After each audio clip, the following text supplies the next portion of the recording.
c'est une belle histoire. C'est-à-dire que bon, quand en Grèce, on a vu que la flottille ne pourrait pas partir et que le bateau même français, mais battant pavillon grec, ne pourrait pas partir, connaissant des personnes sur la Corse, j'ai dit bon ben moi je vais en Corse et je le trouve.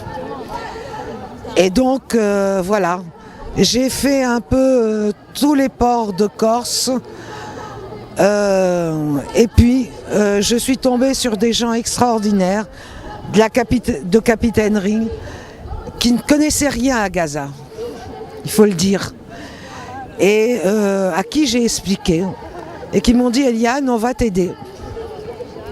Et donc on m'a trouvé j'ai vu plusieurs bateaux, puis en dernière minute, j'en ai vu un qui collait.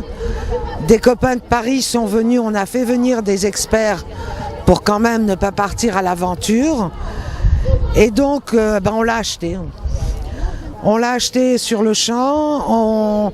J'ai cherché l'équipage corse qui a bien voulu s'engager dans cette belle histoire avec les risques qu'ils pouvaient encourir. Et ils étaient au courant, mais ils m'ont dit on y va.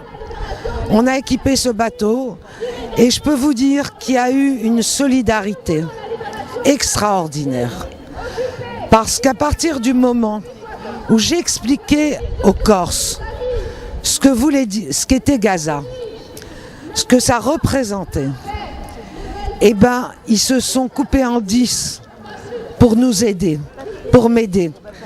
L'avitaillement, c'est ce qu'on appelle l'avitaillement, c'est-à-dire toute la nourriture qu'on a mis dans le bateau. La petite supérette m'a dit Eliane, c'est une anecdote mais c'est important. Moi je le fais au prix coûtant. Et je prends aucune marge. Voilà mes factures, ce sera au prix coûtant. C'est ma contribution. Le nombre des personnes, un chef mécanicien qui est venu me dire Eliane, j'ai une survie, prends-la. Prends-la pour le bateau. Ce sera ma contribution. Et voilà, ça est une très belle chose parce que aujourd'hui, indépendamment de Corsica Palestine qui est au nord, qui est au sud de la Corse, nous avons pu créer un Corsica Palestine au nord de la Corse.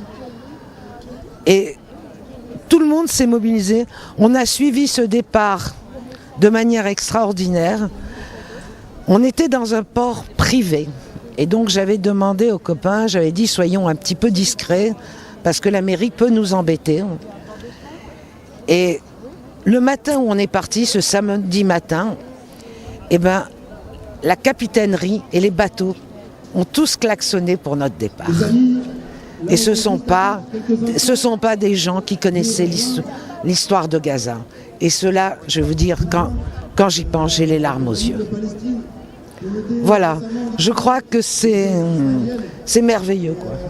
Voilà, et Dignité, ce petit bateau est arrivé jusqu'à Ashdod. Et a fait, je dirais, la nique aux Israéliens. C'est pas joli ce que je dis, mais nous sommes arrivés jusqu'au bout. Il est saisi, hein. Il a été arraisonné dans les eaux internationales. Donc là, nous allons engager une bataille juridique, mais que nous voulons pas seulement qu'elle soit juridique, nous voulons que ce soit une bataille politique.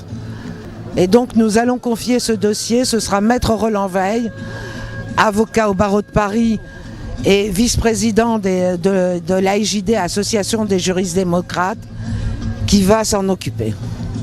Voilà.